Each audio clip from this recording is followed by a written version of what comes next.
I mean, isn't it supposed to be the party, they claim to be the party of empathy, and yet they're burning Teslas and shooting up dealerships? So if you contrast sort of Elon out there like, we're uncovering the stuff, get out there and vote, I'm for the people. And then you've got Bernie like, oh, the oligarchs are coming, we must empower the system, we must take more of their money for the system. It starts looking pretty obvious, doesn't it? And the other part that of course we know is that as we're watching these Tesla stations get burned and people, etch swastikas into cars and break windows and all the rest of it, that these are paid operatives. This is the same freaking thing that we saw with BLM. Then it got moved over to the Hamas protests. Now it's being moved over to the Tesla protests. It's exactly the same. There's a playbook. These people are paid.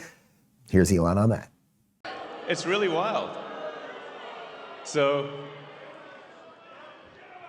it was inevitable that at least a few Soros operatives would be in the audience. Give my regards to George.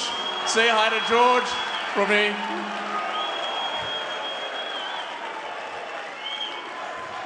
USA, USA, USA, USA. Yep. I mean, it was inevitable. I was waiting for that one. So, yeah, thank you. Thanks, guys. Isn't it shocking how much violence and hatred is coming from the left? I mean, isn't it supposed to be the party, they claim to be the party of empathy, and yet they're burning Teslas and shooting up dealerships and calling for the death of the president and me? I'm like, guys, this is insane. Like, they're gone psycho. I mean, it's really, like, I totally understand if somebody doesn't want to buy a product. Yeah, it's up to you. It's a free country, but you don't have to burn it down. Yeah. And that's kind of what the, let's say, conservative approach would be. Oh, you don't like that Bud Light gave millions of dollars to this guy dressed up as a girl. What the hell was that person's name again? Dylan Mulvaney or whatever.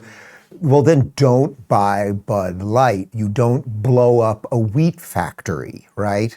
And that's what we did. Oh, you don't like that every time you walk into Target, they have clothes for children that show them how to tuck their wangs?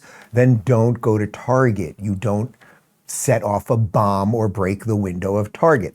We are the ones who, I would say, largely believe in the rule of law and realize that your dollars matter and you have some control over that. They're the ones that if they don't get what they want, and in this case, not even they're not getting what they want. In this case, fraud is being exposed, and their response to the fraud being exposed is to vandalize random people's cars because they're the good guys.